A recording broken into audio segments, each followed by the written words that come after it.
Music Town, Detroit, recording live. Prepare yourself for a hoppy drive. If you're chilling at home, pop that growler and just kick back for the next 2 hours. It's the end of the week, so here's to the weekend. It's Better on Draft with Rob, Matt, Nick, and Ken.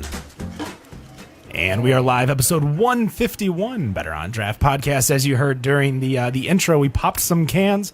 We're going to be drinking some beer tonight. We've got probably the men of the year right now in regards to brewing in Michigan. So before we even get to introductions, we have a repeat offender, Travis. How's it going today? Good, man. How are you doing? Good. Right on. This is I love coming back. It's a different experience in here, man. The cues are all different in here. Definitely. Well, that and it's a little more casual studio. It's not like it doesn't seem as it seems very professional, but not very professional. Yeah, it's professional in like a TV show way. Yeah. It's almost too nice. Professional adjacent. It's real cool looking.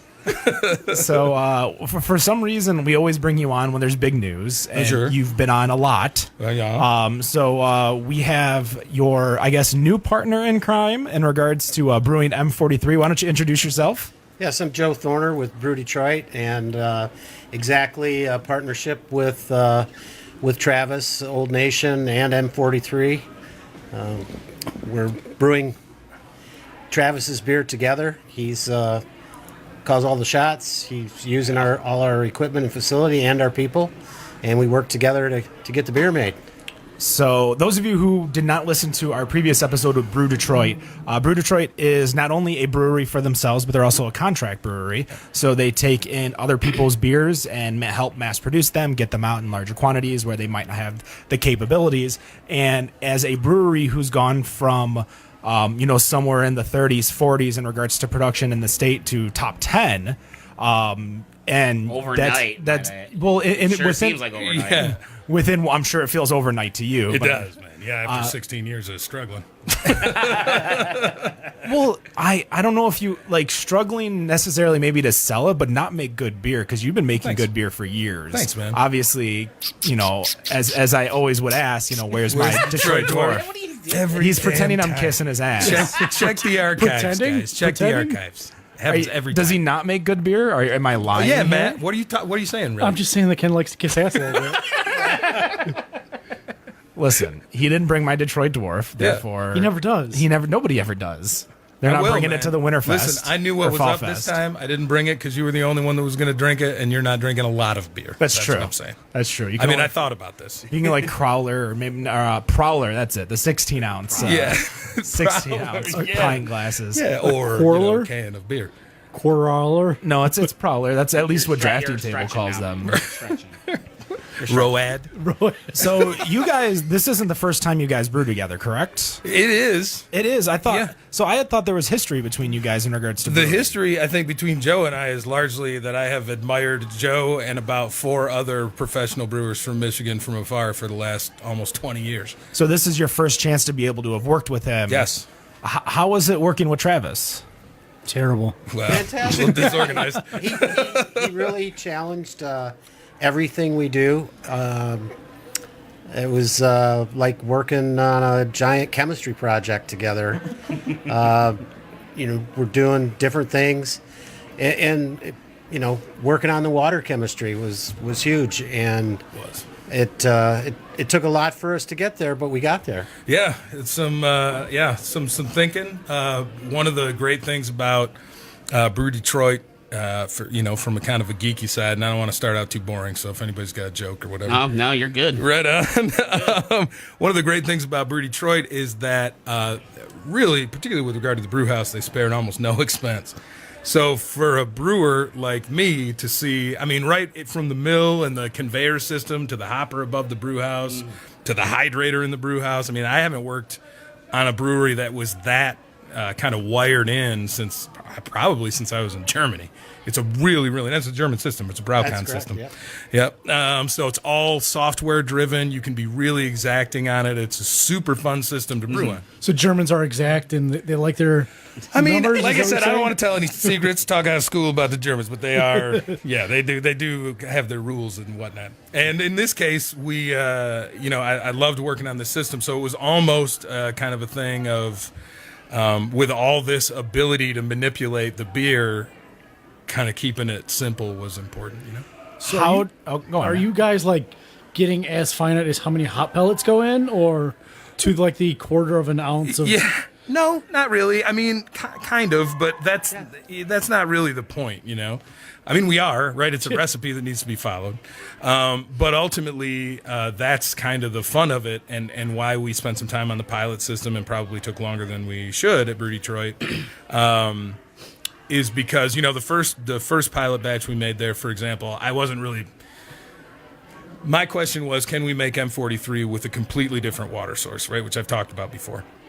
Because Detroit water, for particularly lagers, is fantastic. It's almost got nothing in it, right? It's about as kind of even keeled and soft and pure as you can get. It's really great. But the water in Williamston, where we started making M43, is super hard. It's got a ton of dissolved minerals in it, and a lot of kind of counterintuitive stuff. So the first batch we made on the pilot system at Brew Detroit really wasn't about the hops so much. It was about, can we get that kind of twang and dry finish at the end of the beer that sort of, that I think is a big part of what it I is. think that's the first time on this show that water, in discussion with any of the guests that we've had, played that much of a role. And was that besides the fact that M43 is mass produced at the level it is today, Yeah. was there other factors that kind of factored that? You just mentioned the water at Williamston was totally different than what it is here in the city. So was that another driving force that kind of drove you to doing this? Yeah, well, yeah. I mean, once Joe got to Brew Detroit, it became interesting to me to do something. All right. Because we have, now we have people are paying attention to us, so there's a lot of different stuff we might be able to do. And when I started thinking about that, we still didn't know exactly how much M43 we're going to need to be making, or whether or not we're going to be going out of state or whatever. Okay. And now we see that there's more potential than we thought in the brand, and so we need more capacity, right? Gotcha. I've built in as much capacity as I can in Williamston. So to go to Detroit, now that Joe's there, the system is so awesome, was the thing to do. The challenge was we needed to make more M43, but the challenge was, again, can we make it with Detroit water or not, right? What are we going to have to do to the water in order to make it similar? Right.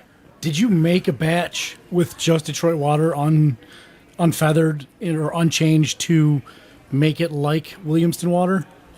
Well, that's what we do now. That's what Joe's guys have to. It's a pain Well, I in guess the ass. my thought is, Not do anything to the water? do nothing to the water, just leave. Yes, the first batch. Yeah. How did that compare to what you would think that M43 tastes like? So that batch particularly, right? I mean, we scaled the recipe down to 1 barrel, which 2 barrels, which is what your pilot system is, and you're probably not going to nail it your first time if you're scaling it down from 40 to 2. So I actually think the recipe was scaled well, but what the beer what it turned out to be is a lot more like the East Coast versions of New England IPA, right? The original version. So the New England IPAs. The New England IPAs, the original. What a ones. shame. Right. Well, I mean, because it was like so soft, the mouth, twang. no twang at all.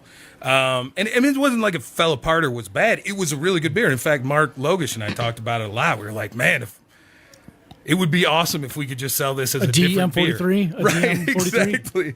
But we thought that would be kind of disingenuous, and it's a fun challenge to try and manipulate your raw materials to the extent that you can match, a beer from 80, 90 miles away. So what was the biggest challenge in trying to recreate the water in Detroit?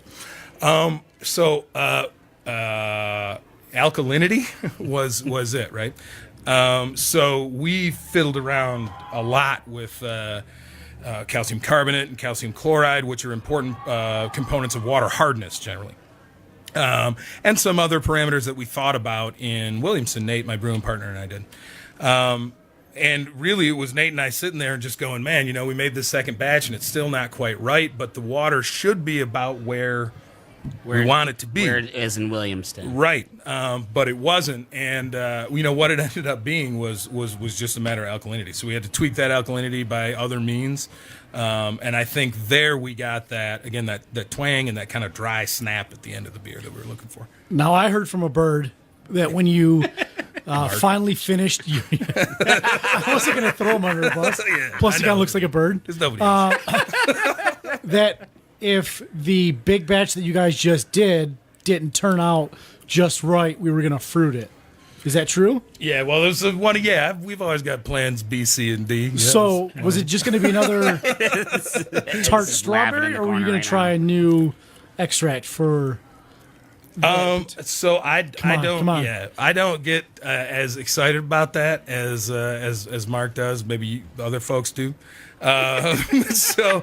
I've never seen anyone excited for a flavored M43. Never. I don't know how. Yeah, it's not like anybody it just sees sits on the line. shelf. Nobody wants it. So we talked about strawberry. We talked about just a straight up orange instead of without the vanilla.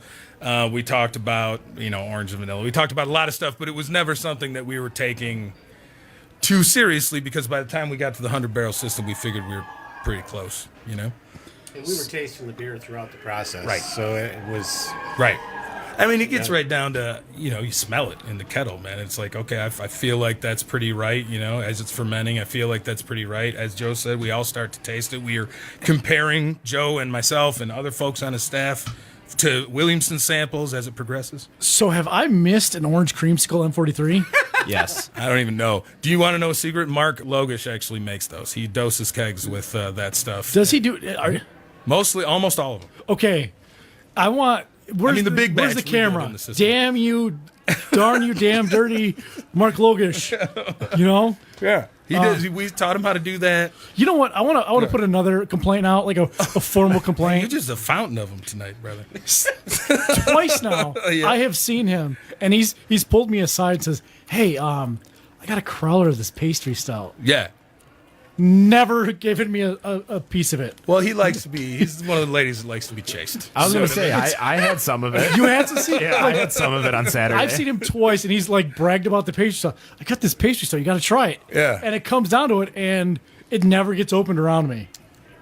Well, I'll reprimand him next time I see him, I guess. So before we get a little bit more, because I want to learn more about you Yeah. and your history, Joe, we do have a few questions. As we become more interactive, we're live every single Friday night, facebook.com/Better on Draft. You can talk to us as well as the guests.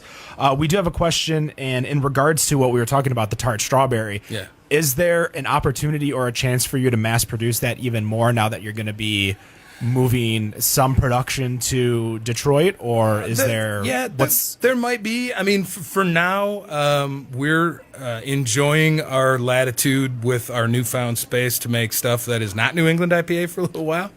I know that we'll be releasing Tart Strawberry again, but right now there certainly aren't any plans to go into full production with it. And we do have one more question, and somebody wants to, for at least the Williamston Brewery, what is your favorite food that you eat there, as well as the beer that you pair with it? Oh, Lord. So forever, and I know this sounds super lame, but honestly, there's a lot of great stuff there, right? A lot of it is stuff like pasties and cheese curds and stuff like that that you can't really eat every day. So the thing that I grew to love was this cold veggie wrap, and essentially it was just what it sounds like: cold peppers and spinach and onions and stuff. And I was drinking that, a ton of that, with our Oktoberfest, which is a really heavier. It's one of the heavier lagers that pretty much goes well with anything. So I was very much enjoying that. But I mean, there's so much stuff I like on that menu; it's hard to say. Now, with more space, do you have plans to bring new recipes that are like in barrel, like pilot phases with you guys? I brought one today. Oh, Did. well, Surprise, The old Electron Brown. So that's one we've done before, but we really wood shopped that over the winter, last winter, and we've been excited to make it for the fall. So we'll be releasing that first week in November. did you plan that to look like M. Bison from Street Fighter, or did that just? I did not. And you're gonna feel terrible about saying that. This guy, the guy on the can, his name is Ron Brown. Okay. And he was our original engineer. He was a dude in his 80s who was from England, and I've been working on and off with Ron since 2002. And he was one of these guys that was just like an oracle. You could ask him anything, you could fix anything. He had these little lathes from like the late 50s and all these kind of electronical gadgets that looked like they were Korean War era. And he would use them to fix anything. And he was really crucial to our growth. He ended up passing away the Monday after our first release, which was on a Saturday. And so we were all super bummed. But he loved coffee and he loved brown ale, and he was from England, so his favorite thing was just constantly talk shit about any beer we made, right? And it's either kraut beer or it's stupid American beer, And and he loved coffee. He drank a ton of coffee. So we made this big old brown ale with some coffee, which we know he would probably make fun of if he drank it. But is it too American for him? Is it too many? It's super over the top. It's like 8% alcohol. It really tastes like iced coffee. It's got a little bit of a brown sugar backbone. Oh well, if you're gonna thriten me with a good time, well, let's try it. Might as well start, crack that open. Nick, do you want to if you do want the to honors? pass the glasses and pass it around. There you go. Are your arms long enough my to reach shot that? glasses over there. Man, So why just, you gotta be like that? He's always like that. just pour me a little bit, Pour please. a shot. So Joe, prior to how long you been with Brew Detroit? Almost 2 years now. Almost 2 years. So Brew Detroit's been open for more than 2 years. So where were you before that? Most recently, 3.5 years was with Sam Adams, Boston Beer Company. Okay. Were you out in Boston brewing or? I was based in the Pennsylvania brewery for about a year and 3 months, then transferred to the Cincinnati brewery. But in that period, I worked in Boston probably about 2 to 3 months over a couple different stints of about like 3 to 4 weeks at a time. Okay, so you were there for 3.5 years. Have you been in Michigan prior to that, or is this your first foray into Michigan brewing? This is a long story, man. That's fine. We've got We got 2 hours. It's okay. But it's really interesting. So Hold on 1 second. We learned your entire life story between all the episodes with you in Germany and you everywhere else. No, it's so great. No. we I'm know. saying, let him talk. So prior to Boston, I was at Red Hook Brewing up in Portsmouth, New Hampshire. But I actually started my brewing career right here in Detroit, September 18th, 1978. Happy 40th anniversary. Working the afternoon shift, throwing kegs on the line. Yeah. That was that's when it all started. so 78. Obviously, I would assume Brewery Park would be actual breweries at that That was the time. brewery. That was a brewery. Oh, it was Brewery Park, or No, it was a brewery. it was a brewery. It was the Stroh's Brewery. Oh, Stroh's Brewery. Yeah, Okay. There was a 9 floor, probably more than 9-story stockhouse building right on Gratiot Avenue. With the whole top floor, one section was all cypress wooden fermenters. I'm trying to think of open-top fermenters. where that would be on Gratiot, because I know Right where next to the cellar building ended at the Trinity Church, which is still there. Yeah, Yep, right there. I know the Trinity Church. So we, on midnight shift, we used to hang out and drink beer right at the fence line to the church there. Outside, on nice days. Nice nights. Well, I live right in Lafayette Park, so I walk Okay. by the Stroh's Brewery when I go to pretty much when I take Gratiot downtown. No matter what, I walk past the Stroh's Brewery. So, was there another building that was over there? Because the Stroh's Brewery isn't 9 stories tall. The actual brewery all those itself. buildings have been replaced. Okay. Yep. The packaging and warehouse facility is where the Cranes building is. Back there in the corner. Communication Yep. building? Okay. Yep. So, did you brew at Stroh's Brewery, or were you just like a lineman who? I started as a lineman, worked my way up through the cellars, into fermentation, and then the brew house. And then when Stroh's bought Schaefer in 1981, I went out there on a project to tanker Stroh's out there to have fire brewed beer in start getting it into that market.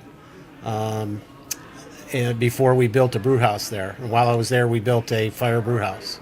So, were you, because Stroh's has currently been rebrewed over at Brew Detroit, correct? That's correct. Is that your idea, your baby, or was that prior to you No. getting there and it just kind of happenstance that you worked for Stroh's and now you're at Brew Detroit brewing Stroh's?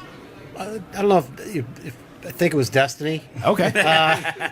So anyways, I was my wife and I bought a house back here. Even before I started with Sam Adams, back when we were at Red Hook out in Portsmouth, we bought a house in St. Clair Shores. Way back in 1980, 79, 80, when we were dating, we always said we wanted to buy a canal home in St. Clair Shores. And so about 6 years ago, we did it. And then we just rented where we lived outside of here, and had this place, our full-time residence right here in the Detroit area. I've got to ask, when was the last time you picked up a blue can of Stroh's? A blue can of Stroh's. Yeah, not the Stroh's that you guys make at Brew Detroit. Have you done that in a while? Yes, but they changed the cans to a white can again about... The white and yellow ones? about 8 months ago.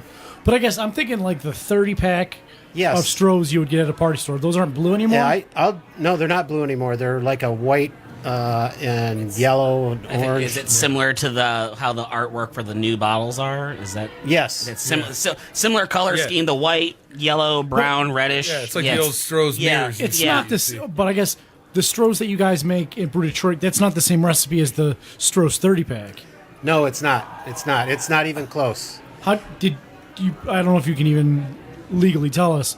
Do you prefer the old Stroh's 30-pack versus the Stroh's that? I mean, they're both so great. How can you choose? No, the Stroh's Bohemian that we make is a Bohemian Pilsner beer that's very similar to the beer that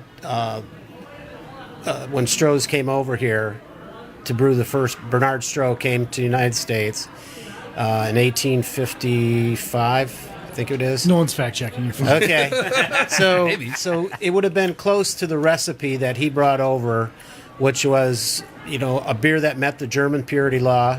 It's an all malt beer. It's hopped all with basically German hops, and it's very close to that style of beer that he would have started here before he went into Fire Brewing. The company went into Fire Brewing. I think Fire Brewing came after his tenure with the company. Did you? Oh, go I can ahead. tell you, I prefer the one Brew Detroit a lot. I mean, it's one of my favorite pilsners in the U.S. actually. But I guess is it even fair to compare the two beers? Because one's a budget malt adjunct budget beer versus a. I don't want to say. Yeah, we could say craft beer almost. Yeah. Craft. It is a craft Yeah. beer that we make. But is it fair to? I mean, one's $7.99 for a 30-pack and one's $7.99 for a 6-pack. Six-pack. So Yeah. I don't know if it's fair to really put them in the same category. It's not, but I think you can easily say, how are they against what they're supposed to be, right? But is there any definition of what one of those 30-pack beers should be? I think so. I mean, it's cheap, it's should drinkable. be completely neutral with a very small malt note. So and where a very when you small put your yeast tongue note. against the can, you drink more than 10. Right, and I'm not saying that's something I enjoy. It's not, but it is something a lot of people enjoy, and it's not easy to do that on a consistent basis or as consistently as they do. And I'm certainly not trying to get people to go out and try that. If you haven't tried beer like that, I imagine you're not listening to this podcast, right? So, but the beer they're brewing at Brew Detroit is pretty fantastic. Well, as we're kind of talking about the history, I do want to do a quick plug for Stephen Johnson's book, Detroit Beer, A History of Brewing. If you want to get your fact checks, get everything in regards to the legalities, what was purchased, what was not. Have you guys actually read the book at all by chance or no? I do have a copy I can lend you, an actual physical copy. Can you ebook it to me? I don't have the ebook anymore. Can you read it's it? registered on somebody else's Kindle account.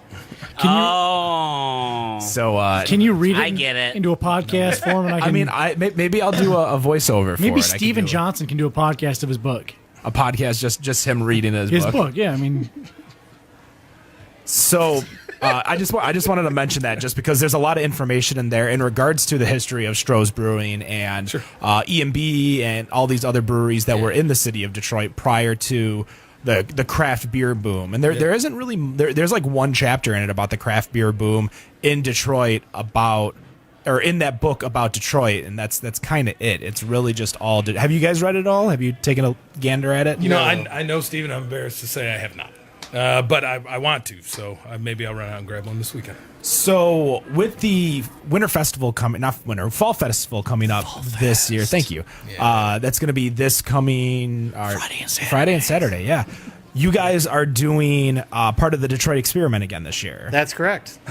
Were you part of the making of that beer, and what beer is Brew Detroit bringing for that festival? We are bringing a cotton candy Berliner Weiss. And this is part of the Fago. The Fago. Yes, it's made with Fago cotton candy. I saw it on the Instagram earlier this evening before we started going live, and looks rather interesting to say the least. The color? Well, The color, yeah, Yes. the color looks really interesting. If anything. It's really a fun project because everybody's working from one common ingredient, so to speak, and it really gives you different takes on what you can do with a different ingredient. So everyone's using a soda. The 7 breweries that are in it, we're all using a different Fago soda. Yeah. So it's all linked back to basically one ingredient, but different versions of that ingredient that gives you some artistic latitude with what you can do with it.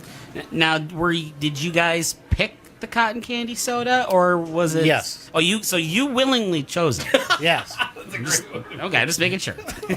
I have not had the cotton candy soda from Fago. I'm the Fago Cola, root beer, Better Red say Pop. Rock and Rye. No, Some, Red Pop is the worst. how is that the worst? I love Red Pop and the Blue Moon Mist. No, Red Pop and Rock and Rye, bottom of the barrel. Sorry. What? Rock and Rye, I take issue with that. Fago Cola works, but I've always loved the RC Cola.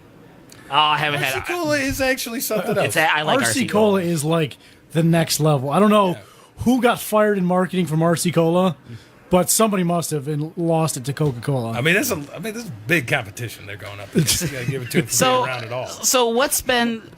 You guys started making the Berliner Weiss with the cotton candy, or is it you take the Berliner Weiss and then you Dose it. Then you dose. So what's the response been like so far? We just put it on tap this afternoon. In fact, if I would have had a little more time, I would have brought some of that along for our podcast. So we're going to have to do that at the beer festival. Yep. Oh yeah. Absolutely. So 1 week from tonight. 1 week from tonight. and yes. you're going to No- broadcast from there. We're not going to be broadcasting from there. We'll do some Facebook Live. Matt will be yelling super loud, though. We'll That's just every day. we'll put some videos up, and we'll obviously take some pictures I wasn't there last of year. us so- trying it. Yeah, you were. No, I wasn't. Yeah. I mean, you really weren't. I saw the video. So, Travis, do you want to walk us through this Electron Brown? Sure. So it is I'm going to go into a little bit more detail, I guess. It's a double brown ale. It's delicious. Thanks very much. We are we're in a position now where we can use expensive ingredients, and it's fantastic, right? So we can use the malt that we want to use, and we can use the kind of coffee beans that we want to use, and we can really make the beer that we want, that we kind of imagine, if that makes sense.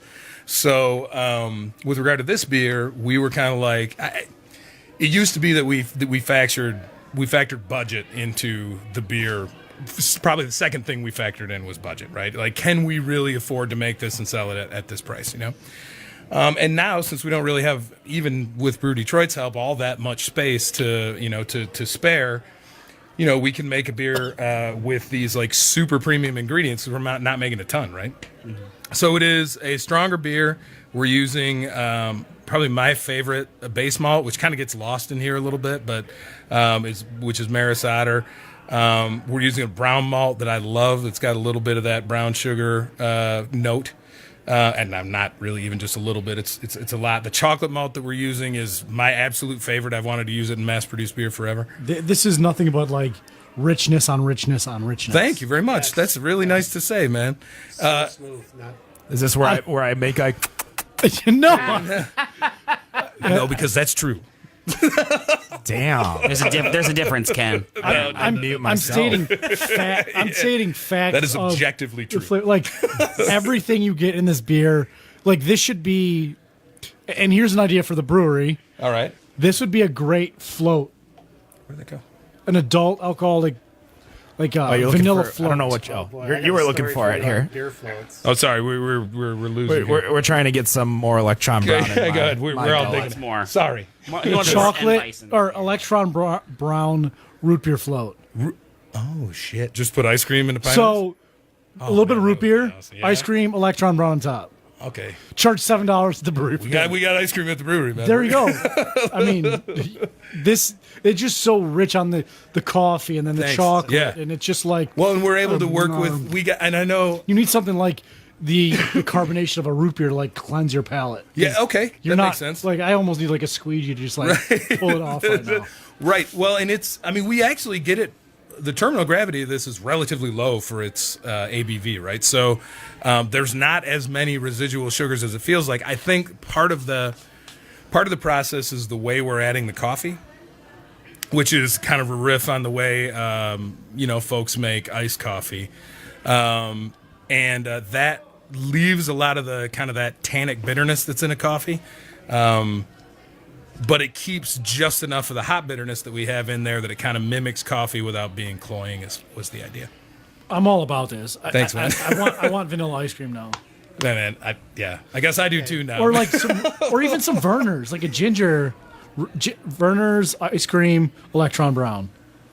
Like an interesting version of a blend it Boston up, make cooler. a boozy Boston cooler. The Williamston cooler. I don't think anybody buy that. I think a lot of people would get more confused just as much as they do with the Boston cooler not being from Boston. Boston Edison. Yeah. Oh, I know this. Anyone outside of the city of Detroit probably doesn't know. You could probably. My father used to make. I've been told it's referred to as the poor man's Boston cooler, which is just Vernors and milk.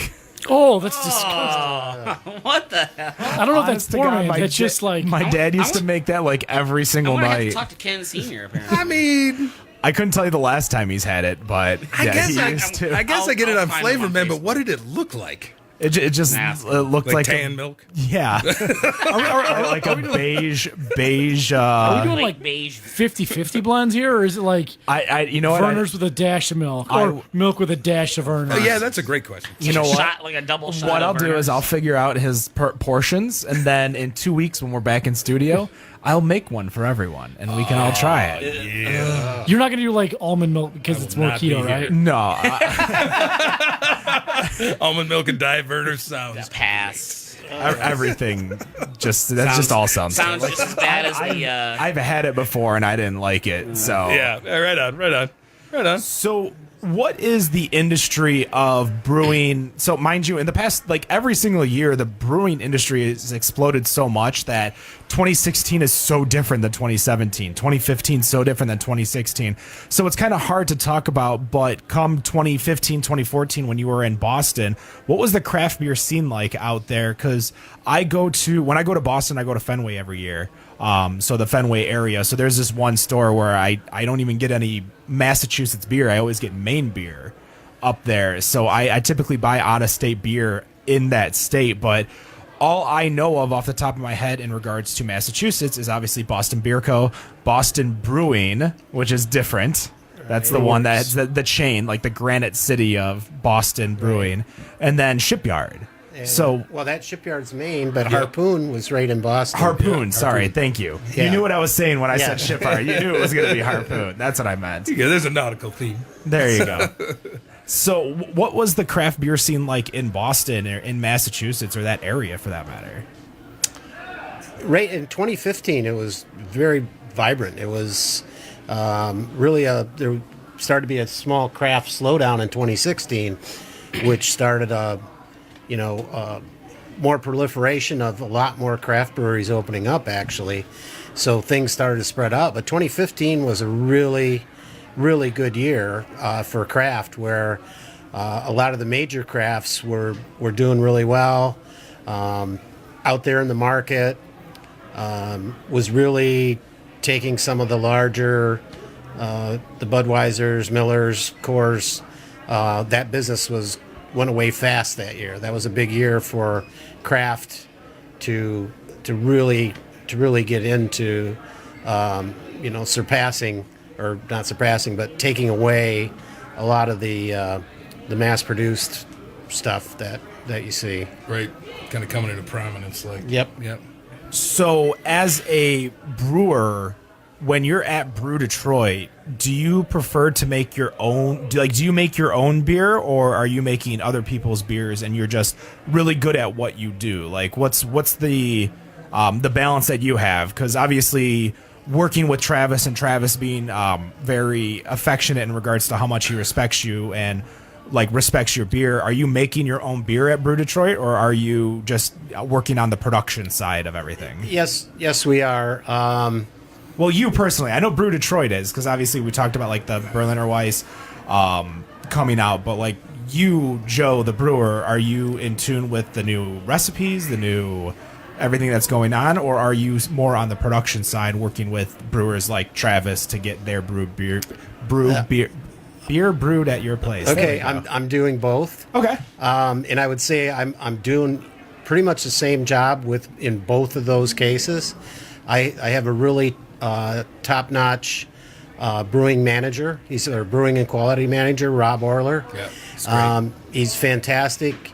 He's the guy who's doing all the details. We consult together on brewing with, whether we're brewing with some ingredients that maybe I have experience working with over the years, or it's a new process that, we need to work on. But from the same level is the same way with working with Travis. Travis has all these details he wants to do, and I have to manage them from an oversight standpoint in the brewery. If I may, it's more of a traditional brewmaster's role. It's the role that brewmasters have had for literally hundreds of years, right?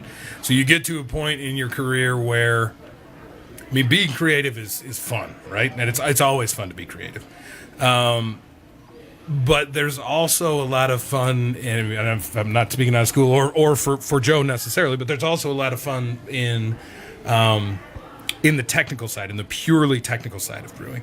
So everybody goes through their first few years in craft beer anyway, through that kind of creative phase where you're just throwing shit at the wall to see what sticks, and then you get a little bit more tight into what you know and how ingredients work, and then it almost is fun to take somebody else's recipe, like in a contract situation, which I did at Michigan Brewing Company and Atwater too, and kind of tighten it up and make it something different than it is, It's almost like being a chef, where you have your standard cuisine that you're familiar with, right? Then you put on a plate, then you make it more refined to where you make it your own almost. Yeah. And at the same rate, you're overseeing sous chefs, and you're just doing the tweaks to make sure that it's coming out the right way. And you're and I don't think anybody can call themselves a professional until you can work inside and outside of a box.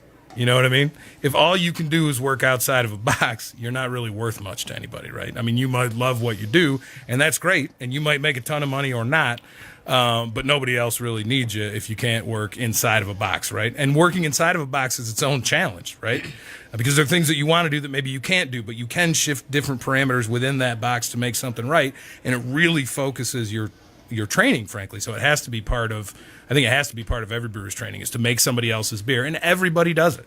The kids that I'm hiring now are doing it with my beer, right? They're making M43 they hate it. They're making M43 all the time, but they're tuning in. Popular beer. So M43 is one of the New England IPA series that we have. Oh, okay. If you're familiar. It sounds very orthodox. It's a hazy beer. Now, you guys might not be used to a beer that looks like this. So before we go to break, I want to kind of bring one question to both of you in regards to brewing, because obviously you guys have a long history of brewing, different places, different beers, brewing your own recipes and brewing others. Is there a recipe or a beer that's like your favorite to brew, the one thing that gets you excited? You're like, ooh, we get to make this again, or because I get to drink it, because you haven't had it in a bit and you know what it's supposed to taste like. Is there a beer that you guys kind of get excited for that's in your repertoire? I'm dying to hear what Joe says. Uh-oh. Wow.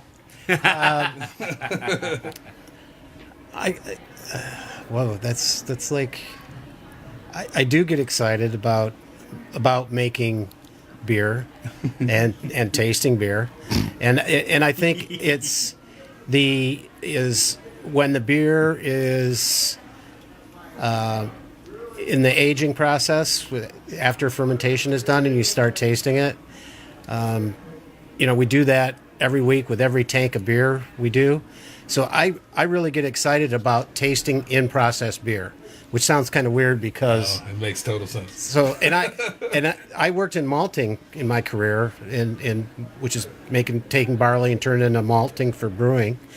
And I would get excited about our wort taste panel every day, where we would taste Congress worts, which is really, a lot of people go, this is terrible stuff, It's like, but I get excited about tasting beer, and that's the part of the process I get excited about when you say, what part about brewing excites you. The fine details is what you're talking about. Yeah. So I'm going to nail you to the wall because I don't think we got the right answer.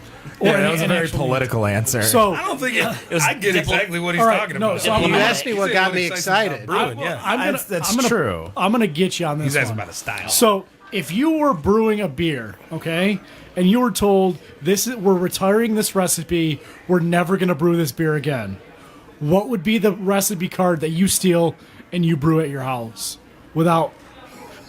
Well, now you made it more confusing, man. Okay, Somebody let's else's just or say your you own? asked me what's my favorite beer, because that's what you're doing. Your favorite beer Yeah, that you make. and my standard answer, cold and free. Yeah. Like a good brewer's answer. So, but I will tell you a story about a beer, like saying you're going to kill this beer, or, what are you going to do? So we made a perfect German wheat beer. Okay, absolutely fantastic beer, true to style. We put it on our taste room to get feedback at the brewery, and we give it to people, and they fill out a little tasting ballot, and we collect them behind the bar. So we had kind of had it going on for a week or so, and one day after work, a bunch of us, Rob and a couple of the brewers and I, we go to the tasting room, and we're having a beer, one of the beers we had, and we started going through the ballots, and people are, they're going, great wheat beer, true to style, got some really good comments, but then we got like 55 to 60% of the comments are great wheat beer, but needs something. Put some mango in it. Put some this and that. Putting that, and I'm starting to get like a little bit. My blood pressure's getting up, and I'm sitting there Start getting a little frustrated. Yeah, and the guys are going, man, what you just want to kill this? What do you want to do? And I said, let's just put some effing salt and pepper in it. Yeah, right. They ran out, got salt and pepper. We spiced it up with some salt and pepper, and that's what we ended up making. See, All right. It's just missing. So it's just missing something, and it's salt and pepper. Yeah. Yeah, it's like what Gordon Ramsay says on. They're asking for novelty, and my man gave it to him. That's what's up. So, but the you interesting go. part is when people taste it, I bet you half the people go, I really get the salt. I like that. It's really good. The other half say the pepper comes out just great. And Yeah. It's the personal Personal taste. taste buds. Well, and Yeah. there's there is, and brewers talk about this all the time. I got a buddy of mine who is, I went to school with him in Germany. He was 10 years my senior in brewing. He'd been brewing for 10 years. I'd been brewing for 0. And he walked me through school, and we've been great friends ever since. His name's John Haggerty. And that dude is nose blind to diacetyl. He just can't smell it, right? He's intensely in tune with everything else, but he's just nose blind to diacetyl. And I wonder if everybody's not nose blind to something. Yep. So it really does change the way people perceive beer, just your own physiology, truly.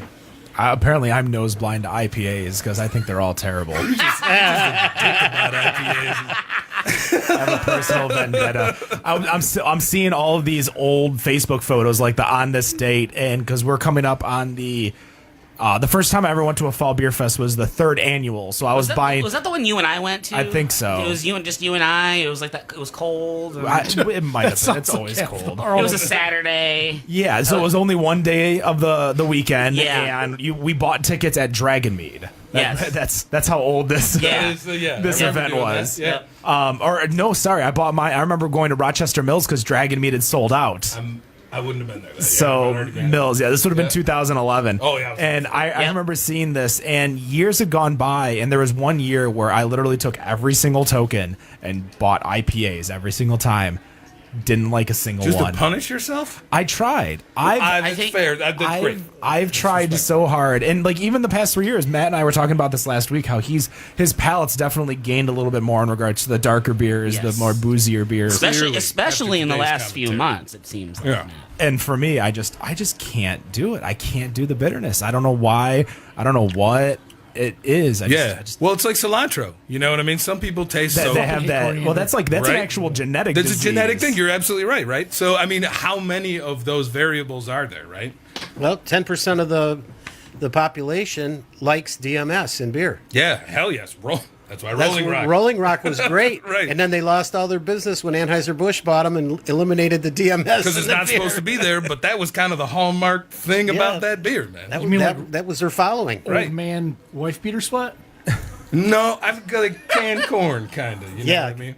DMS stands for those of you listening. Dimethyl sulfide. There you go. I'm pretty sure it tastes like old man in a wife beater sweat. I don't know. It's my like after a long day working on the line. we can ask. Well, I mean, concentration. Well, matters. cooked cabbage. Right. So carny flavored. Yeah. Yeah. We can ask our but buddy I mean, Jay- the thing is, when we're talking about Rolling Rock, that was dialed in, man. So they weren't making mistakes; they were doing that on purpose, and it's about concentration, right?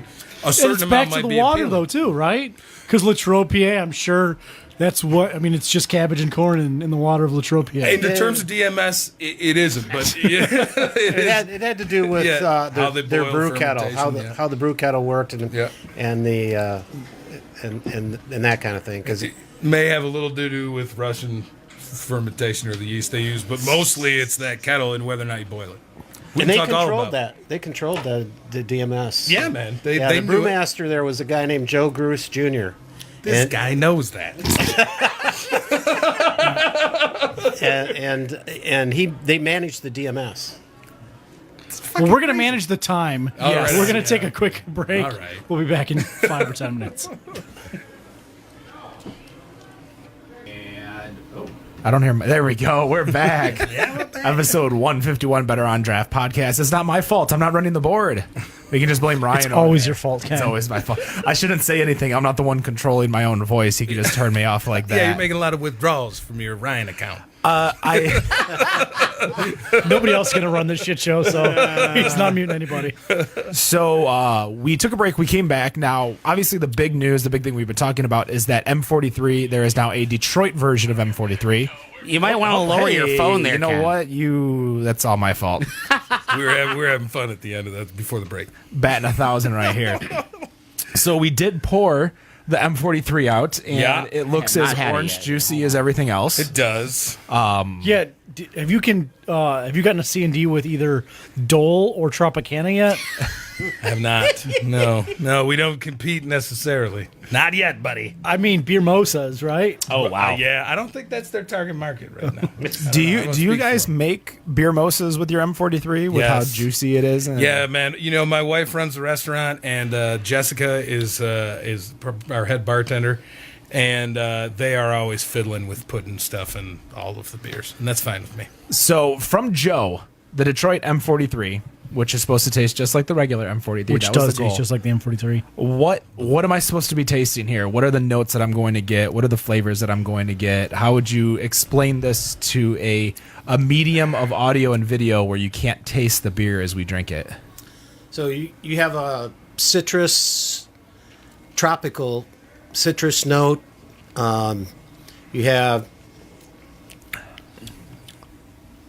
You have a sweet bitterness that turns to a twang. I get that That we twang. like to. You get the twang, right? I'm getting the twang. If you feel the roughness of your tongue on the on the roof of your mouth, then it's doing the right thing. So what was it? The second test brew or the third? The third. Third. Yep. So we got the tang. We got that tang, man. We got that twang. We're in business. Let's go to 100 barrels, baby. Yeah, I'm definitely getting the citrus for sure. I'm getting a little bitterness up front. It's that twang at the end that I'm definitely Oh, feeling. there we go. And, like, the I back can of say the I got it throat. that time. We're good. Got it. You get it at the back of the throat as opposed to like the front. Like you're not getting it and getting It's a the bitter finish. beer. Yeah, it's a Yeah, finish. it's not a Yeah. bow. It's a See you later. Right. Yeah. And when I say a tropical citrus, there's a little passion fruit note in there that you get in between what, like, a lot of people think citrus getting like is a lemon guava lime. almost. Right. But this What's- has a passion fruit tropical What's in the bringing middle out of a those lemon notes? lime type. Pardon? What's bringing out those notes? Like, how are we getting that flavor? What I think hop it's a varieties are you combination of the different hops that are used in the formula and hops the hop pH. timing. Yeah, and the pH is, well, the pH brings it, right? Yep. The pH makes it pop. If there wasn't that pH, it wouldn't pop, right? Because your palate and your brain work together, right? So if you're tasting, You're talking to the wrong guy on They that do. one. You don't know. My that they do. palate works. I don't know about my brain. But they work together. So if you're tasting orange, but you don't have any acidity, it's confusing, right? I think that it's confusing. Is that like the mystery of like the differently colored Kool-Aids back in the late 90s, early aughts, where they would make grape Kool-Aid, but it would be red, so nobody would get that it was, or the strawberry Kool-Aid would be purple? Yeah, but I mean, in that your palate and your brain works together, yeah, for sure. Yes, for sure. But I think when we're talking about pH, we're talking about acidity, really. So if you're making, for example, a raspberry beer, right? If I just made a blonde ale or a pilsner and I threw a shit ton of raspberries in it, it tastes like raspberries, probably smell like raspberries a little bit. But if I didn't do anything to the pH of the beer, if I didn't make a sour beer and put raspberries in it, it would kind of clang. It wouldn't work right? But if you have obviously everybody knows Lindemans, right? It's a huge strawberry and a lot of tartness and, a fair amount of acidity. And that works because the acidity of the beer is close to the acidity of the fruit. And they're complementary flavors. And they have to be, because right? It your has to brain be there, it doesn't make sense. Yeah, because if you just have a raspberry beer, but you don't have the acidity of Right. it, your brain doesn't say, yes, this is a raspberry beer. This Right. isn't the raspberry that I'm used to that we Well, get from the plastic cardboard crates Right. from the Kroger stores. You or- tend to be disappointed, right? And you don't know why, maybe. Because you're like, well, it smells really great. unless it tastes there's okay. unless there's other flavors like North Center Brewing Company, Northville, Michigan, makes a of the raspberry best. waffle cone. Yep. And there's no tartness to that, but you get that lactic vanilla flavor from what you think the waffle cone gets. Right. So it replaces the tartness Right. with another familiar flavor of raspberry and Exactly, that and waffle cone to where it goes. It's too. It's not the right metaphor, but it's essentially it's establishing a narrative, right? You're connecting. It's getting a baseline, Right. Right. I think it's called completing the circle. Yeah, sure. Where if I ask you what shape is the recycling sign, you'll all say, Triangle. but it's actually not a triangle. It's just in the shape of a triangle because a true triangle doesn't have those breaks. But your brain completes the circle that it is a triangle. Sure. Well, and it's like they say, if you put the consonants in a word together, you can still read it and make it out. But if you change the vowels, it's a lot BRB. harder. Right. BRB, exactly. Totes. But Joe, before because we know you got to go very, very soon. You've got a very understanding life. Yes, you do. Thanks to her. There are a couple questions I quickly wanted to ask. So, 2019, what is the goal in regards to barrelage for Old Nation, getting it out to the Metro Detroit and that whole area? Well, Old Nation barrel age is a Travis question. What about Brew Detroit? Brew Detroit, we're going to brew close to 40,000 barrels in 2018. So 2019, our goal is going to be to brew maybe 45,000 barrels or more, so in depending theory- on how things go. You guys, if we counted all the beer for everybody that you produce, you're like the third or fourth largest brewery in the state. Yeah. Right. Go figure. Yeah. So that takes a certain kind of professional, right? And I hope that people kind of grok on what that means, And the versatility of going from Right. one brewery to the other. Yeah. And the lack of ego and all the things that you want in a professional, right? Technical skill, lack of ego, consistency, right? Everything that you want in like a key player. That's what you have to run a brewery like that. Is not And easy. I would say, like, think of going to the craft section of your Kroger or your Meijer, wherever you shop for beer, probably a place like a Zatuna Liquor in Rochester Hills, One of Michigan. the best. Knock The it- best, maybe. So, knocking them out there, if Matthew. If you go and you look at those 5 doors, imagine if all that beer was made by one brewer. And in theory, it could be. It could be. Or it's made by a substantially less amount of brewers than you think in all actuality. Right. Well, and I give it to him, and I think it's fine. But you talk about, new brewers kind of coming up and maybe they haven't been brewing for too long, and they do this. They nail this kind of cool blend of flavors, you know what I mean? This fruit, and it's a sour beer, whatever. That's completely valid. A lot of those guys become, really good. They remain really good brewers, But I think once you're in it long enough, there's a kind of a different perspective that you have on the whole thing. It's a lot more boring, and it's not as fun to talk about if you're not talking to other brewers. But it is more about like that. I mean, the mechanics of it, the soul of it. And I imagine that after doing it for 20 years, it's almost a challenge to find somebody else's flavor in the beer world. Like, you've brewed probably 1,000 different beers in your lifetime, and then M43 comes about, and then you have to think about, how would I brew this beer? And then you have the challenge of fine-tuning it and bringing it back and redoing it and doing it to where it makes sense again. So it's almost like reinventing yourself from when you were 20 and you were brewing your first batch of beer to bring it in, and now you're doing it 20 25 years later, right? 25 years later, right, Joe? 15 years later. More like 40.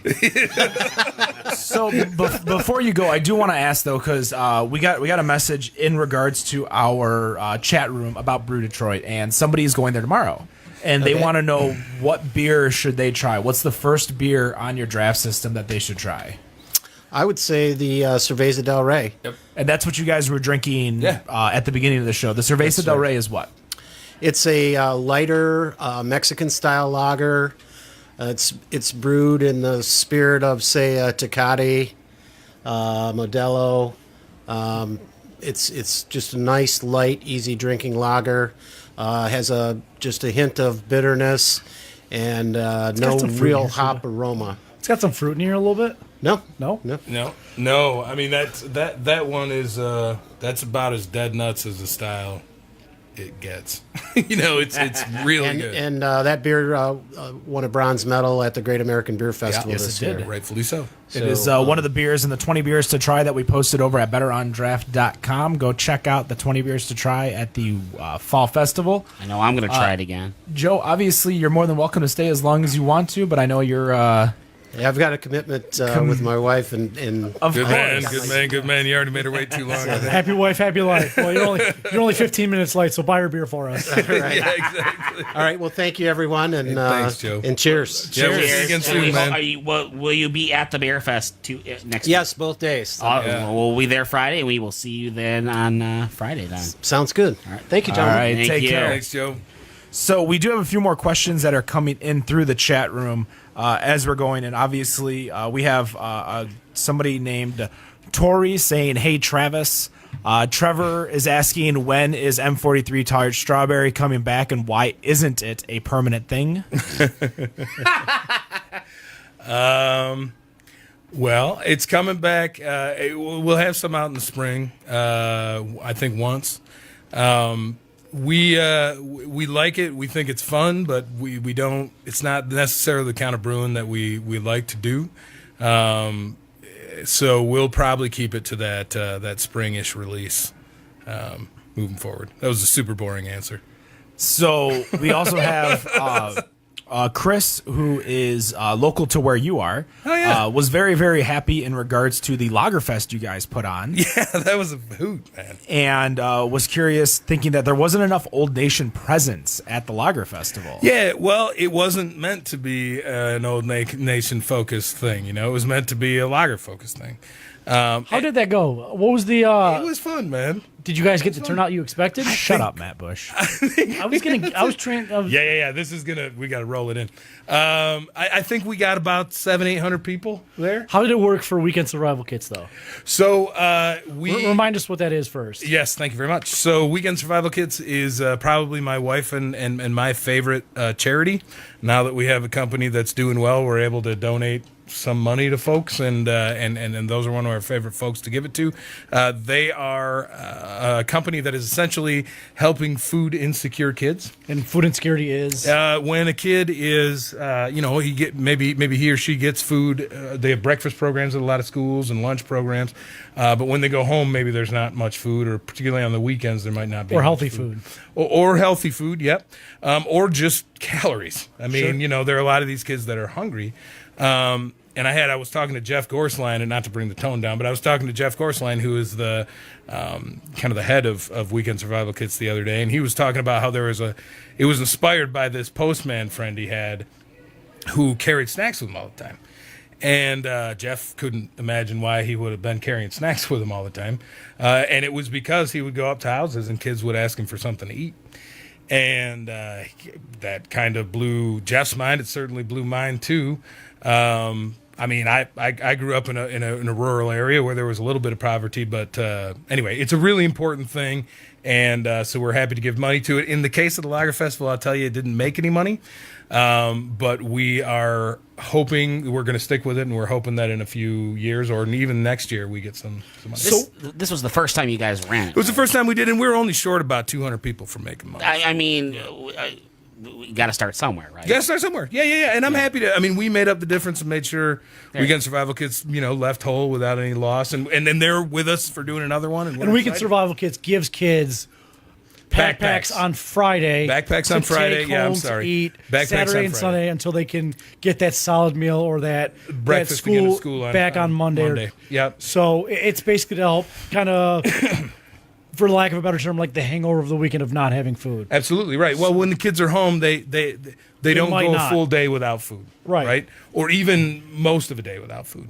And they know, and we know for a fact that kids who aren't, and it's not even about good nutrition sometimes. It's just about getting calories in. And, kids without good nutrition and kids who are certainly, starving essentially, they can't learn at school, they can't succeed, they can't excel. So these kind of charities are really important to give to, I think. They're working in Ingham County where we are near Lansing. They're working in Wayne County here in Detroit. I think they only have a couple 700-800 kids.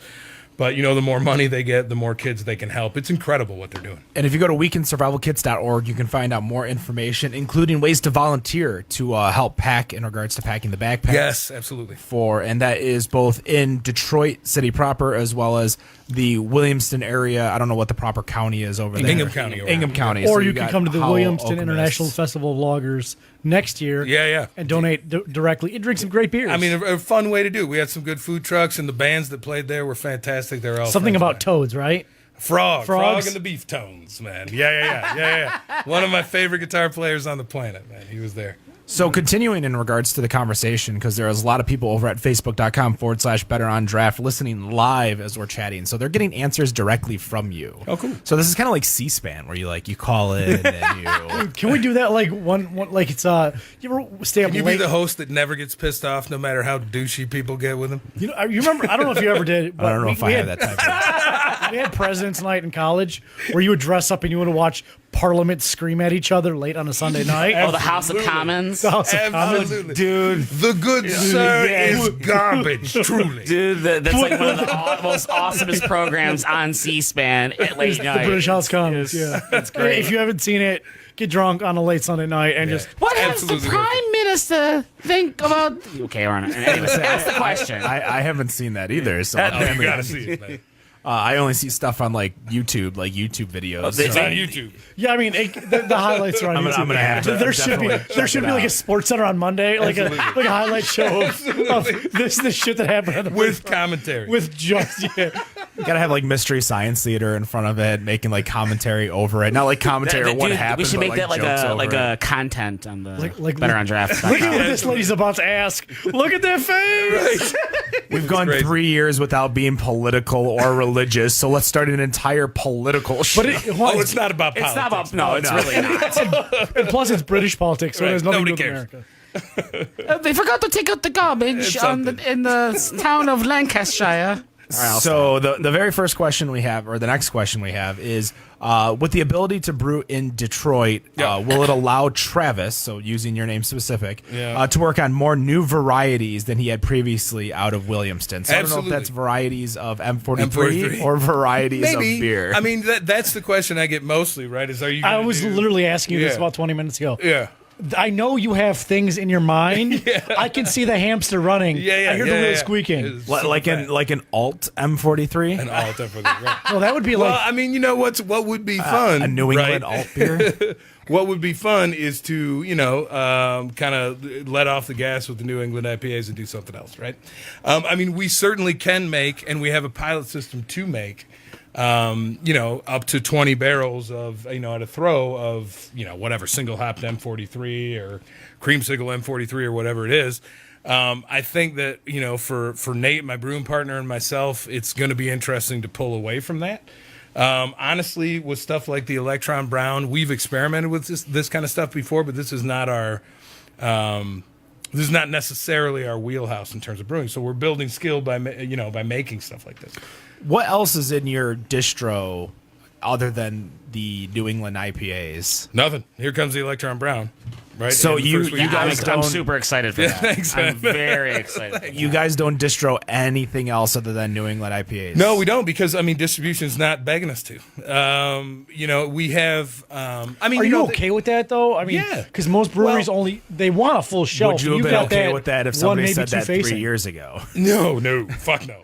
To answer Ken's question, but to answer your question, Matt, do I want it? Is what you're asking, right? Well, I guess.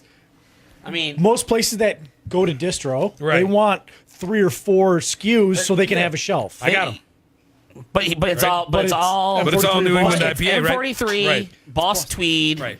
Cart Horse, which I see you brought a 4-pack of that. But those are seasonal, so they swap out, don't they?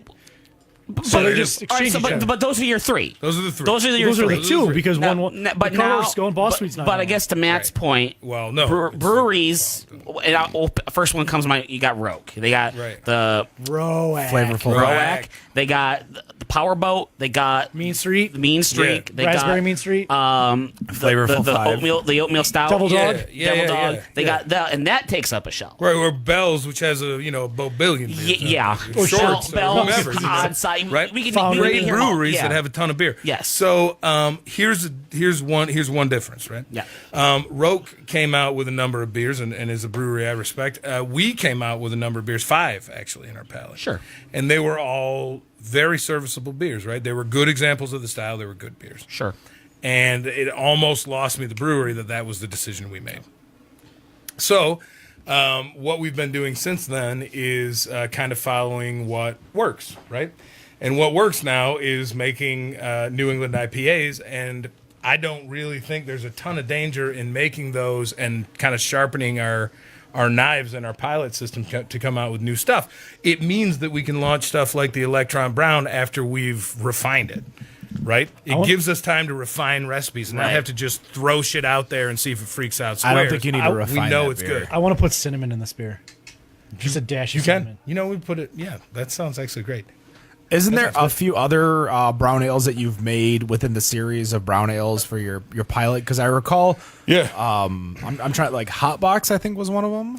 That wasn't me. We had a Scott Brown for a while. We've Scott always Brown. named our beers after our browns after dudes that we work with. We realized. Did you ever make a Cleveland Brown? Never made a Cleveland Brown. Never did. Like a Emmett Brown? No, well, guys that we've personally worked with. Oh, okay. Scott Brown was the foreman on our construction Zach job. Brown? He had a band. I mean, maybe the eponymous Zach Brown band is the thing. I mean, that'd probably sell in Williamston. Wow. Word. You might get a sponsorship deal out of that. Yeah, I know. Yeah, it's a small ass town. Kid Rock has his own beers. So. He does. Why not Zach Brown? Why wouldn't I make it? So I'm going to transfer this conversation a little bit, unless we have too many more questions. We got one more question. It's kind of on the line of what we were talking about. It's somebody that wants the Vienna Lager bottled or canned and in distro. Oh, ASAP. you wait until next May, guys. So I'm gonna move this over. You're a German guy. You're a German beer guy, rather. Yeah. I'm a German beer guy as well. Yeah. Can I get you to make a Kolsch or something like that? Yeah. Like, Germanish beers? Sure. That So right now at the pub, I've got a Hefeweizen, an Oktoberfest. We have a chestnut Marzen. I want a We have- clean. You have cold. my We have the attention Detroit on Dwarf, that. which is an alt. Now I've listed 4 good, solid German beers for you. What's the Detroit Dwarf? That's an all beer, Ken, and it's one of the finest beers going, I'd say. But it is so we I want my Hochdeutsch beers. Hochdeutsch kannst du nicht haben. So what we have is we make a cream ale year round, right? Which is not a Kolsch, but I want a Berliner Weiss. It pretty I want much a is. Kolsch. All right, so we have a kettle sour. I'm not going to make a true Berliner Weiss, right? The beer that I had in the last 6 years that stopped me in my tracks was a Berliner Weiss I had in Portland like a year ago, 2.5% ABV, like it should be. But this really floral, fragrant lemon, man. And unless I can make that beer, I'm not fucking with it. Well, so you're going to collaborate with a brewery out in Portland? Is that what I hear? Well, that dude, I don't think that dude's going to collaborate with me, man. No, he's doing really good stuff. He's a real small guy out there, and is making as much as he possibly can. So what you're telling me is I have to go to Portland, drink through the city, find that Berliner Weiss, drag him by his likely dreadlocks. That's what we used to do. tell That's him what we used to do before the internet, man. Okay, challenge accepted. So if we have any we fans could of- at least give the guy a plug in regards if to. we have, do you know what the your brewery favorite- still? Yeah, DeGard. DeGard? Yeah, DeGard. All right, I'm gonna go. Everybody knows DeGard. That's a beer geek. No. Okay, well we're I gonna don't know go. DeGard. I've I'm never not heard a beer DeGard. geek. Yeah, I mean like super intense beer geeks. Okay, well, You guys are still. I'm gonna get some DeGard then. I'm gonna send my buddy who lives in Seattle down to Portland, and have him ship me some DeGard, and we're gonna drink it right here. Yeah, I don't even know how you get it, man. Some dude took me to a bar that had all these like. Do you have to do the right yodel in front? Yeah, and like make sure it's not last year's it was yodel. like that. Yeah, yeah. And if it is last year's yodel, Right. you have to Trojan keg on Right, it. like a lot of places in Portland, they sold, packaged beer, like super, specific packaged beer. And then the guy that worked there was like from Brooklyn, and he had like a certain limp that everybody knew about, and he had friends with all these. Anyway, they got this Berliner Weiss, and it was incredible, and it was an unbelievable Berliner Weiss. I mean, you have a 2-batch system. You can't play around with it a little bit. Well, I mean, I think he's going to be able to play around more. I mean, Yeah. if anybody knows German beer, it's you, right? So I do, and I've actually made Berliner Weiss before at one of the bigger breweries that still make it in Berlin, wherever I went to school. But I have a deep respect for it, and in order to do it correctly, A, you need to give it a shit ton of time. B, you've got to have live bacteria fermenting it, right? And that all is dangerous. And frankly, we've grown fast enough that our brewery's not safe enough to do that. But once we're big enough, we can sequester like a kind of a funk room or sour room. I say funk room. That's my man Steven at Batch. I've got a basement. Can you just leave it in my basement for a while? How about this? You put it in the barrel, put it in my basement, and just call me and say, hey, it should be good it's by a now. German beer. It requires temperature control. It's a basement, so I mean, it's never going to get more than it'll be 50 to 60 degrees at all times. Right. So- Well, I mean, I would love to fiddle with those kind of beers. I think that we'll have the opportunity to soon, but probably not until the end of next year. Okay, so in regards to like fiddling, because you mentioned a sour, is there any idea in making like a sour IPA or something like that? That's a little bit. So we do kettle sours. Okay. I mean, that's kind of the quick and dirty, way to do it. They don't have as much depth as a real sour. But certainly they do have the low pH and some of the funk that a sour would. So for us, we make the Day Mouse, which is just a sour wheat ale. It's a riff on a Berliner Weisse, but it's much too strong to be an actual Berliner Weisse. And every time we make it, we use a different fruit to flavor it with. So the last one was strawberry rhubarb, and now it's pear, which is way more challenging than we thought it would be. And it'll move, forward. Each time we make it, we'll do something different with it. But that's because it's a kettle sour. We would never do that to a traditionally bacteriologically fermented sour, right? Because it would cover up what's supposed to be there, which is the actual essence of the bacteria. is there a beer that you are that you've been thinking or kicking around starting now that you have the space? But I mean, we want breaking news here. Yeah. Is there a beer or a recipe or a Right. style that, hey, I've been playing with Right. this style? So we're only going to get, out of this transition to Brew Detroit, we're only going to get about 1,000 case equivalents a week out of it because we're essentially just pushing draft out. And as we grow Brew Detroit's market, we'll be spreading out into, parts of Michigan where we're not, and outstate, essentially. So we're not going to open up all that much space at the Old Nation production facility, but we do have the opportunity to do stuff like this, right? So one of the things that we're really excited about in the spring, and I know, we're not putting it out every month or whatever. You got to kind of come to the pub to get that. But we've got this Honey Saison that we've had at every beer festival since this last summer. And it's this dry, we use honey, so it's a really dry beer, right? Because that almost ferments completely. And we're using some honey malt as well for a little bit more honey flavor.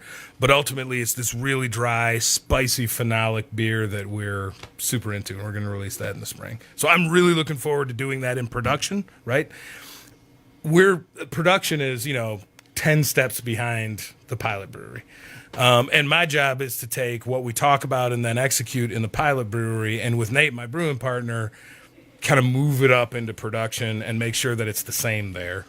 And then the market is served properly. So unless it's changed, you guys are not bringing it to the fall festival, correct? No, we're not going to bring it to the fall festival. You know what you are bringing to the fall festival, though? I don't buy. I do. Actually. They're bringing the pastry stout. Pastry stout's coming, baby. Guess what? Mark will probably say, "Hey, come taste the pastry stout." Oh, Yeah, that's right. We're out. Oh, buddy, it's out. So you guys are going to have a 10 penny bit, That Betty Bitska, yeah, hell yeah. M43, Boss Tweed, your Oktoberfest, and the pastry stout. That is the 5 beers you I'm are interested bringing to the try your festival. Oktoberfest just because of your true style roots. Yeah, it tastes like a delicious Oktoberfest. It's got what I love about it is that what I love about a good Oktoberfest is when it rides that line where you're smelling it and tasting it, and you're like, it's so much malt and it's so round, it's almost caramely diacetally, I love that riding that edge in Oktoberfest. And I It's think really good. the great thing about every brewery having an Oktoberfest is the range that you get. Like we had Dearborn on, right? Or we had we've had them. Dearborn on recently. No, Drafting Table was on. Drafting And they Table. had a very light Oktoberfest. Yeah. You had the caramel right there, Yeah. but it was very light. Right, And then yeah, you've yeah, got yeah. some It should be. Oktoberfests that are super heavy, and you can Right. feel the heaviness in them. So it's like almost like a array, an entire gambit of how you can build your Oktoberfest. Absolutely. So I know we're going, but let's take a quick break. Let's reset. I think we're probably going to run a little long tonight. Oh, damn. But we got plenty of beer. Yeah. We got segment 3, so we are going to be right back with the Better on Draft podcast. Episode 151, Better on Draft podcast. Still in studio with us, Travis Fritts, Old Nation Brewing. Matt, you looked really obnoxious coming back into the studio I after did. Segment 2. Therefore, I assume we have segment 3 with Matt Bush.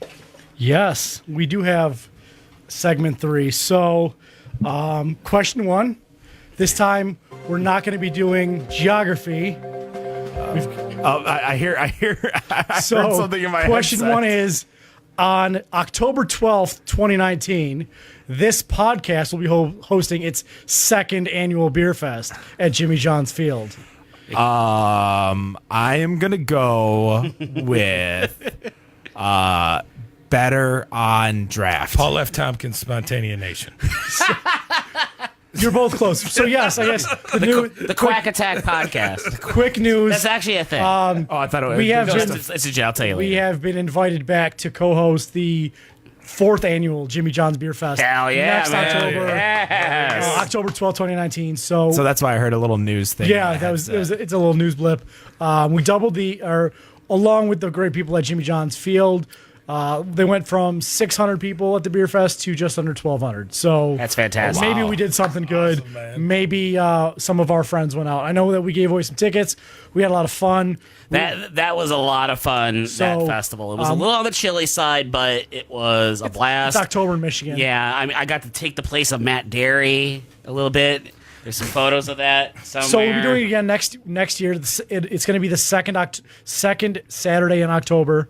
So you will have another one, and I'm excited to announce that we've been asked and welcomed back. There's some good vibes at that festival too. a lot of fun. Heard nothing but good stuff about It it. was a lot of fun. And Michigan State won. So I tell you what, that was, you could tell like a lot of people were either drinking in the festival or watching the game. Yes. Or like, Or both. There was no like happy medium. Like a lot of the people were watching that game trying to see you know- if Michigan State was going to win. do you know why Michigan players don't wear buttons on their shirts? Why do Michigan players not wear buttons on there? Is this the second question I'm supposed to have? No, an this is answer? just a joke. Oh, why? Because they have trouble with the snap. Oh, All right, so question one this time for real is Boston Beer Company skyrocketed to early craft beer fame in the 80s as a bona fide brewery, despite the fact that it was actually contract beer. Yep. okay. I guess Travis knows the answer to Brewery this. in Cincinnati. You are incorrect. What? The beer was actually produced in what state?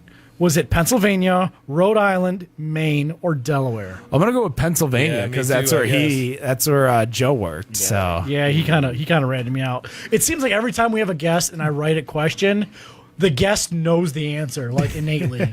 Like Well, I knew that one because when they were actually really expanding into the Midwest and the West, that was from the old Hoot Pole Brewery. In I was Cincinnati. it just seems like I have the worst luck. Like I could write a clue about like you want to road- hand me the Brute IPA by the way, so I could try it? I could write a clue That's about Yumtown. I don't know if you know, but the name of the beer. Don't, grab that. Yeah, don't put it on the expensive equipment. We're not allowed to put it on the microphones. So it just seems that every time I write a question, it could be about Dogfish Head, and someone who worked for Dogfish Head would be Right. on our show. Like, Right. oh yeah, I once interned with a guy who cleaned the floors at Right. Dogfish Head's Well, underwear. Joe was probably there, you know. Yeah. All right. So M43, very popular. It's been around. It's a very common abbreviation. I don't know if you knew that. Yeah, I do. Okay. Yeah. So it's all of these except one. Okay. So Okay. I have Oh, this four is good. clues This is of great. what M43 is also. Again, according to Wikipedia, Yeah.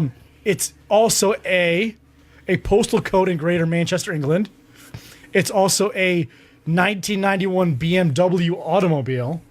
It's also a nebula near Orion's belt, or it's also a class of naval weaponry. Which one is incorrect? Wow, okay. Which one is incorrect? Which one is incorrect? So one of them is not correct. Yeah. So it's either Have you ever Wikipedia'd M43? I mean, I knew that. I Like, there's did this afternoon, Yeah, actually. there's a camera I know that's an M40. Man, I thought I was going There's to a- nail this. there- It there's blew a- my mind. What was the first one? All right. And the road I know is so well the one in Manchester too. I think. that's a postal that's a code. postal Postal code. code. So Sorry. a zip Yeah, code. yeah. So it's a zip code in England. Yeah. 1991 BMW automobile. Right. Okay. A nebula near Orion's belt, or a class of naval weaponry. I'm gonna say it's not the BMW. I'm gonna go. With, I wouldn't think it'd be the Nebula near Orion. No, I'm actually gonna go with the postal code in Manchester. Well, didn't he say? Well, What it's not is what we're oh, saying. he's saying Yeah, it's not. which one is it Not. not? yeah, I think I'm it's a not creative to come nebula. up with four Yeah. things that are. Yeah, but I mean that's reasonable too. I I'm don't gonna- know for a fact. Because I I'm think it's a- almost. You said it was a BMW. You're talking about BMW so vehicle. it is all of these except one. Except on which one is Is it? it Yeah. is it not a postal code in Manchester, England? Yeah. Is it not a 1991 Right. BMW? Is it not a nebula near Orion's belt? Well, I'm- or is it not a class of naval weaponry? Well, Not? Excellent question. I'm pretty confident that there's a BMW that's M43.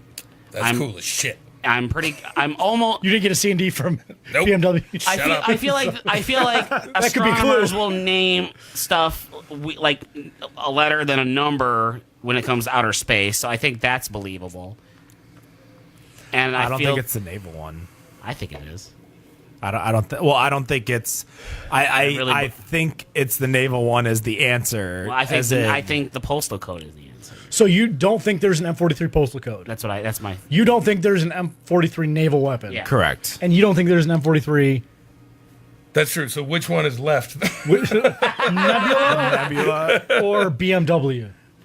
Well, no. My thought was that it wasn't a BMW, but I don't know anything about those. Okay, so you say it's not a BMW. That was what I said. You say it's not Postal a postal code. You say it's not a weapon. Yeah. One of you is right. Who's right? No shit. Well, I mean, I So think it's obviously not a nebula. Or it is a nebula. It is. Yeah. it is a nebula. Yeah, I didn't think Matt was smart It enough is to use not the word. not- Right there Come with on. It- Really? It is You know, not. The a nebula. worst thing about this is how he builds the tension. To be frank. All right. It is, you're it Travis, is a not nebula. It is a nebula. It is a Okay. nebula. So is it also a postal code, a It's- car, or a class of naval weaponry? It's a postal code. Is it a postal code? Well, it's Well, no, two I of know, the three things. I know it is a postal code. I think it is a postal code. Like, no. Like, I'm pretty sure I'm sticking by my answer. Okay. That it's a naval So- battalion or whatever the hell you said. So I think the postal code is a Naval real- weaponry. Naval weaponry. There you go. Who's sticking with Ken? I mean, you all. I don't think anyone's sticking with me. Okay, so I think the we're all answer sticking is by our answers. M43 is not a class of naval weaponry. Thank you. Oh wow. The Soviets had a mortar called the M43. Fun fact. I did If you're not know into- any of this shit. You haven't gotten a cease and desist from the Russians, have you? No. Okay. No. Have they helped you in any sort of polling? WDET is I mean, doing. they have. It's a big resource. I mean, you guys did lose to Baffin Yeah. in the Right. New England IPA Yeah. So no. I challenge. mean, who was hiring Russia is the question, really. Can I? So this is not one of the 5 questions because I only have one left. When You've only asked 2. I know when I like Really it. three I like it. questions. when you saw the GABF winners for New England IPA or Hazy IPA, Yeah. were you even a little shocked that none of the M40 or none of the No, old nations? not at all. No, not at all. In fact, I was at a beer festival in Chicago on that day, and the gold medal winner was the Alarmist Brewing Company, who was also at that festival.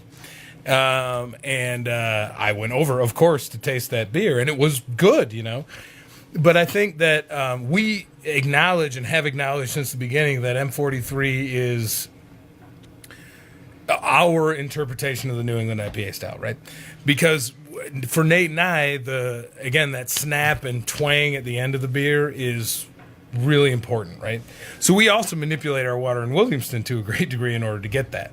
So you didn't feel like after? I mean, I feel that personally, M43 brought the hype of New England IPA to Michigan. Certainly to Michigan. Yeah. So I was kind of surprised that Old Nation didn't get medaled or honorable mention Yeah. as far as those styles, because I feel that you guys had Yeah. a part in making that style BGCP. Yeah, well, we did. So we did consult on it, but they didn't take most of our notes.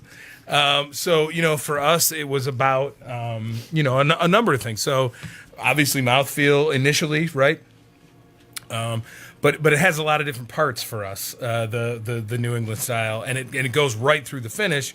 And essentially what they're concentrating on, which is true of most New England IPAs that are not made by Old Nation, is just the aroma of the hops, the flavor that comes from the hops and biotransformation in the process of fermentation, and a completely not bitter finish, right? So it's not true that M43 has no bitterness in the finish. It does have some, right? And that's on purpose. twang. Right. That's on purpose because that dries your palate out, right? For me, coming from, I brewed a lot of different beers, right? But you're always from where you're from. And so for me, coming from a Pilsner brewing background, the finish of the beer is as important as anything else, right? So how it leaves your mouth feeling after, if that makes any sense, after you drink it is as crucial as any other part of the beer. And for me, as that kind of a brewer, I like when your mouth is left dry and kind of wanting more. And that ultimately is why we made the M43 like it is and why I wasn't surprised that it didn't win a GABF medal. So there's kind of an important football game tomorrow. Yeah, word. Central is playing Western. Oh! No, that's Minnesota now. Dude, That's everyone Minnesota. knows that the important football game is Wayne State versus Northwood. What's the mascot Word. of Northwood? I have no Exactly. idea. All right. So You can anyway, ask The my wife. Northwood, dude. The You can ask my wife. She went to Northwood. Northwoods Wildcats. Yeah, Northwood. So Michigan State. Yeah. Are you guys? Is anybody a fan of either school in particular? Go Miami. Nick, are you? Are we talking like emotionally? Yeah, like like is a there a team fan, that or- you're rooting for more than the other? I mean, I'll root for Michigan over Michigan State. Travis. I mean, you're close. I'm not emotionally You're attached to close to that. I'm the. from the Lansing area, so I've been a Michigan State fan since I was a kid. Okay, so I guess the question is, who's going to win and what's going to be the score? I don't fucking know, man. I'm not gonna go. I'm trying to sell beer on this show, man. I mean, Celebrity guest picker. You got to pick a. Just. I mean, you're going to root for Michigan State, right? Pick I'm gonna root tie. for Michigan State. Guess 2 numbers in somewhere between. But I understand how this works. 10 I'm and, just like, saying I'm not gonna 100. do it. This is our first abstention. So Michigan State is going to beat Michigan Okay. 24-20. Okay. You know what? I actually Bold. agree with that. Yeah. Even Not though even Michigan plausible. is the on paper right now, and then in the polling, Who cares about Michigan? Did you guys read they that are the article? better team. But how many times in the last 10 games has Michigan beat Michigan State? Twice. Twice. I was there for one of them at Spartan Stadium. Awesome stadium. You gotta by the way. practice your surrender cobra. Michigan State is going to find out a way to beat Michigan. Do you have a score? I'm actually thinking it was around what I'm gonna go as opposed to a 4-point victory. I'm gonna go 1 point, 24-23. Okay. I so desperately want fans of both Michigan and Michigan State to buy my beer that I abstain. Is this like Jordan and his Nikes, Republican spy sneakers too? That's right. Exactly right. All right, so I'm going to go out on a limb. Michigan, 27. Michigan State, 16. You said that earlier. 2-score win. I think they're both going to score 2 touchdowns. Michigan's going to score an extra one, and they're both going to kick 2 field goals. So I'm going to give you the honest truth. I don't care. Who does Miami play tomorrow? Nobody. Okay. They're on bye. They're on bye. They play Boston College next Friday. Boston College. So did they turn their smile over because of their chain? Ooh. Because of that frowny face? Listen. Shut up. Well, Ken, we never did the the intro. We completely skipped the intro today. The intro. What were you drinking when we started, Ken? Vodka and Sprite Zero. What about you, Nick? What did you bring today? I brought in my last can of Surly Coffee Bender. Did you bring anything except besides You got this the Electron Brown. Electron You got that Brown? cart Brought horse a over little there. cart horse. What I started the show out with was that Cerveza Del Rey. So, but you- before why don't you grab before some we if you kind want of head out for the night, we got about 6 minutes. Oh.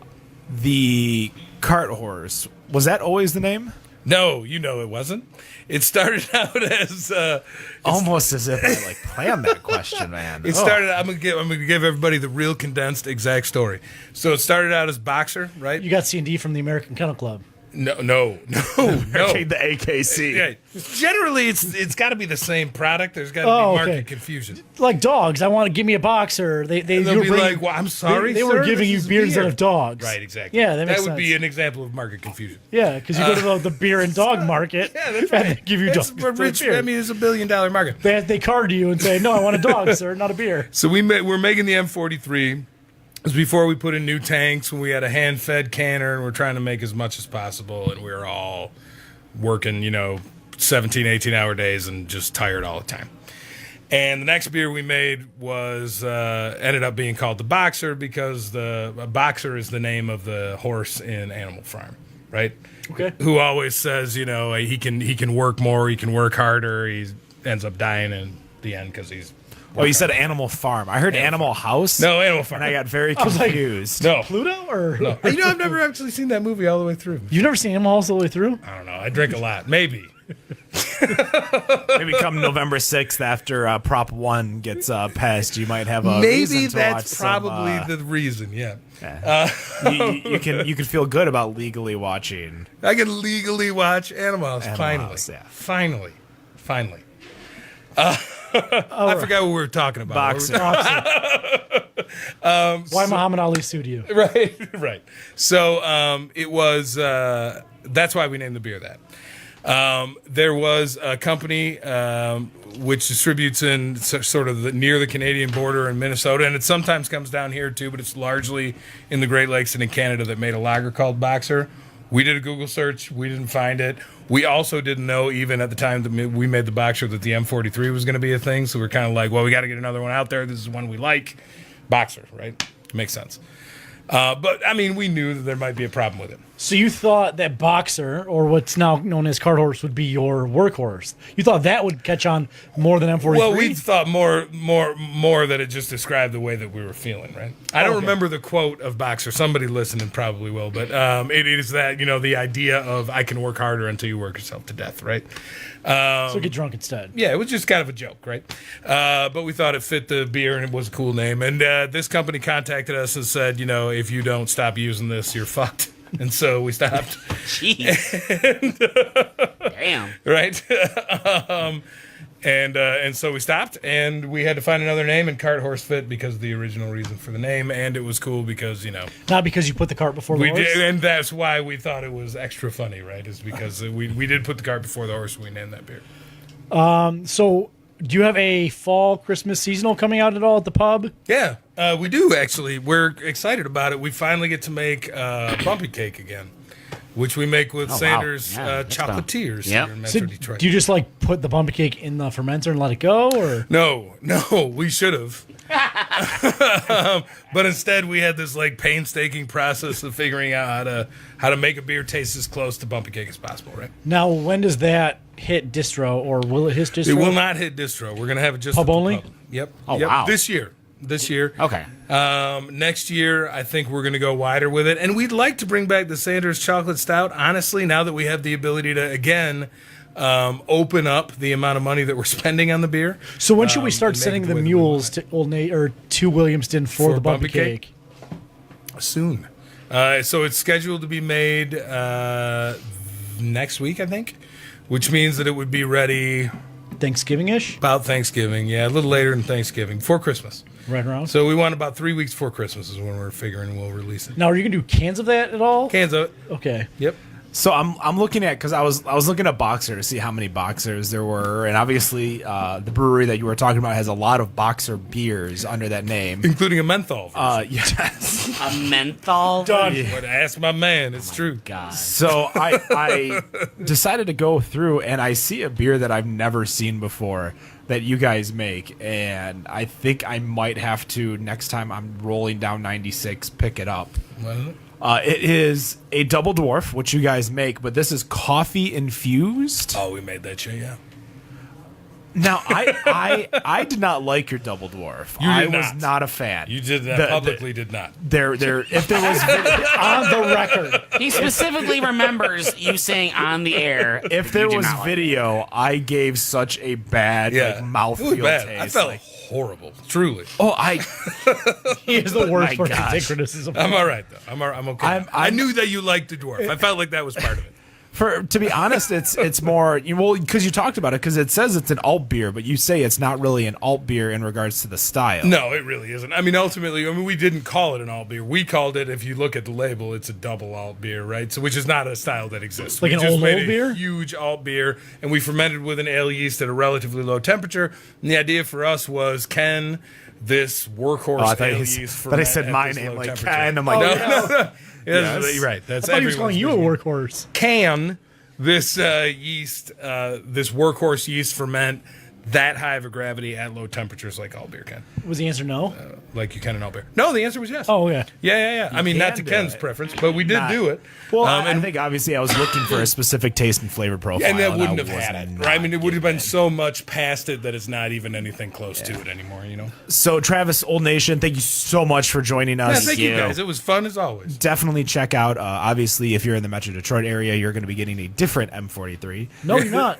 Same M43. Same M43. Same M43. Well, you tell us. Different That's what we're brewery. doing, You right? tell us. Check out all the M43 Just guess. versus M43 challenges that are going out there. You're going to be able to try to test it yourself. North Center Brewing, one of our sponsors, as well as the Tuna Liquor over in Rochester Hills. Check them out. We are going to be pouring for Sellerman's on Friday over Can't at wait. the Beer Festival in Eastern Market. And on Can't wait. Saturday, there's going to be a couple of us pouring over at Latitude 42. Yeah. So come check us out. Say hi. Don't forget to like us on Facebook. Follow us on Twitter and Instagram. Don't forget to check us out every Friday, 7 p.m.